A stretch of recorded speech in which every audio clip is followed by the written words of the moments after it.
Hey everybody, how y'all doing? This is me, Truck again. I just came here to show you guys where I used to hang out back in the day. It's kind of funny. There's some things that have changed, but not much. Like these houses were always boarded up way back. They got a keep out sign. Somebody must have basically just purchased them to bring them up. To sell the house. But this is I used to hang out here with my boys, whether I was working or not. I didn't sell drugs and all, but this is it, Liberty Street. It's so many things that happen here. And this is actually how I learned, as a young man in the early '90s when I went out to go drive tractor trailers. Probably about '91 when I started driving tractor trailers. This is when I learned that the hood is like the size of the tip of a needle. This is the place where I learned that not I shouldn't sweat being in the hood. And allow me to explain. The reason why I found that out is that when I first got my first tractor trailer job going cross country with Coretta Trucking out of Paramus, New Jersey, um, they told me I would be gone for up to 30 days, 21 days out. And then you get like, I think it was 3 days off, and you go back out again. And basically, when I went out there the first time, my first trip was to Phoenix, Arizona. And, it was exciting, man. It was exciting. It's not an easy job because, you drive team. I drive 5 hours, you drive 5 hours and everything. But at the same time, I had this inkling feeling in the back of my mind that, hey, I'm missing something. I miss the excitement because it was an exciting area. It was an exciting time. That this is Liberty Street. Ahead of us is Hatton Avenue. This is still Pollock Town, and basically it would. I was like, man, I'm missing the excitement, the laughter, the fun, and all that kind of stuff. And after that first month, I came home and I had 3 days off. The first day, I think I just slept all day. And then the next day I said, let me go out and see what the fellas is doing. And I sat there. I was like, yo, it's the same old, same old. It's the same. Ain't nothing changed. You know what I'm saying? It's the same old, same old. And that's what really changed my mind about, really about one driving over the road, because I was thinking at one point, man, I'm missing everything. Because I was young, I was about 23 years old, whatnot. I was like, man, I'm missing the whole everything. Then I found out, man, hey, look, I wasn't missing nothing. People were still getting shot. Yeah, it was some fun going on in the neighborhood, but people still getting shot. People still getting arrested. The police were still coming around. They used to have the police used to ride bicycles, man, and they were stealthy with them bicycles, and they used to have these bright yellow shirts on and everything. And the nickname in Camden for the bike police were the Killer Bees. Here come the Killer Bees, and that was way before what is it? The Wu Tang and all that stuff. But in Camden, the bike cops were called the Killer Bees because they ran up on you so fast and so quick, man. It's ridiculous, But you know, this is where I learned that hey, the hood is always going to be here, and something, it's still here. 30 something years later, it's still here. You know what I'm saying? Some people, they've matured and moved out. Most of the guys I know that used to sell drugs out here and whatnot, man, they doing very well. One of my boys, he just recently passed, owned his own barbershop. Matter of fact, still in the family. He passed it down to his family. Owned his barbershop. Another guy, he drives over the road. Another guy owns a huge multimedia company. Like a millionaire. Other guy owns a karate dojo or studio. He's into karate now.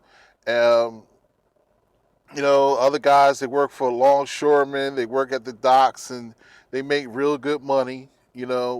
Machine operators and all that stuff. And it's like, it's really, when I really think about it, it was really crazy because there really wasn't any opportunities in Camden or outside, really outside Camden. I used to always have to work. If I had a job when I was working, able to find a decent job when I was younger, I always had to work no less than 45 minutes away from Camden. 45 minutes away. It was around the surrounding area, it was nothing here. And I understood why a lot of guys actually used to sell drugs back then because, hey, man, look, if I didn't have such a support, I had to tell one of my boys, that he's a pastor now. He used to sell big time out. He's actually a pastor now. And I said, bro, he was actually homeless when he was 15 years old. Homeless. And back then, social service and all that, nah, they wasn't trying to look and find you. But he was like homeless, man. He was sleeping on people's porches. He would go to people's houses, hang around, play with them, act like he visiting, eat dinner, and then he'd leave. When they get tired of him or whatever, they said, "Well, you leaving?" Or how parents could be. And then he'd leave, go around the corner, and come back and sleep on their porch. At 15. So when I look at him, and I had to tell him, man, look, you was 15, you was homeless. You had no choice but to do something to put a roof over your head. So he started selling drugs. And he sold he got pretty big, and he actually stopped. He got tired of it. He never wanted to do it. That's the thing. He never wanted to sell drugs. You know what I'm saying? Now he's a licensed plumber, and he actually a pastor. You know what I'm saying? So I told him, I said, man, if I didn't have the support structure at home, having a mom, a dad, a brother that's very instrumental in helping me do a whole lot of things in my life, including all kinds of things, man. He showed me how to register for college because he's a college graduate. He showed me all kinds of things, man. And I had my father showed me all kinds of things. My grandfather showed me all kinds of things. I was blessed. So I didn't really have to go out there and sell drugs because I had a social net, safety net, a family safety net. You know what I'm saying? If I didn't have that, trust me, I would have had to get out here and sell drugs just like they did. And well, I just want to let you guys to see this, and I know a lot of people judge people that sell drugs, especially in this city, black guys and all that. But when you really take into account the social situation and employment situation in the inner cities, man, and the opportunities since all the factories have closed and moved to China, they actually, I know the guys in the Midwest, you guys are going through a lot of craziness right now as well. But that actually happened in the major cities first in like the 80s and the 90s. Because I remember out of high school, I went to Camden High School, and one of the major opportunities in Camden when I was in high school was actually Campbell Soup, working at Campbell Soup, because Camden is actually the home of Campbell Soup. So they had a bunch of factories, canning factories, and all the auxiliary companies that supplied Campbell Soup for everything. You know what I'm saying? And it was all in Camden, down by the riverfront. And that was the opportunity. A lot of guys out of high school had their jobs set up while they were in high school to actually work because their family members actually worked there, and they left. But by the time I got to be a junior in high school, the Campbell Soup closed down. So that was horrible. A lot of guys like, man, what am I going to do? So the guys I went to high school with, a lot of them chose the military.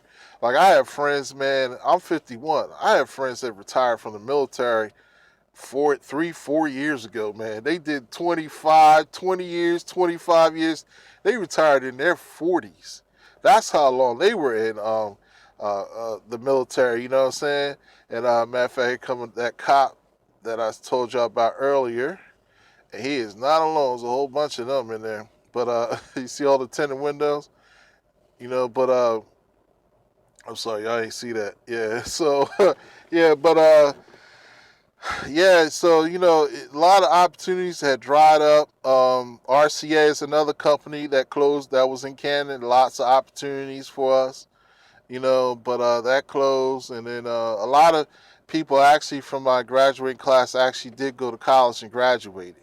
I tell people, a lot of people like to put down Camden, New Jersey a lot, but I'm telling you, man, from my class reunions and when I was in high school, a lot of people I graduate from high school with, man, they're doing very well for themselves. We got doctors, we got lawyers, we got politicians, we got everything from my graduating class and the people that were there the 4 years I was at Camden High School, man. So I don't even really understand why people put down Camden because from the people I know, and I've lived here, and went to school here and everything. I know they're doing very well for themselves. They live out in the suburbs, and to be honest with you, if you watch the NFL, a lot of them cats that's playing in the NFL that are from New Jersey are actually my classmates and people I know who graduate from Camden High School, children. You know what I'm saying? So, because they they went out to the suburbs and their kids play for suburban schools. So I'd like to thank you guys again for watching and subscribing. Again, I'd like to ask you guys if you can contribute to my Patreon page. $1 to $2 per month. That's all I'm asking for. If you want to give $5, you really don't have to, but it's cool. I just thank God for you guys. Really appreciate your support, your love that you showed me. And again, man, turn to Christ, man. I know, a lot of you guys don't believe, but I'm telling you, man, my life is real. My life transformed. Everything in my life. There's going to be a video soon coming up talking about my testimony. Everything in my life, I attribute to Christ, Jesus, because I'm telling you, man, if it wasn't for him, I'd been locked up. The stuff that I did, I've been involved with, as far as trying to defend myself and stuff like that. I could have went to jail for that stuff. So again, thank you guys. God bless you, and I'll talk to you later. Peace.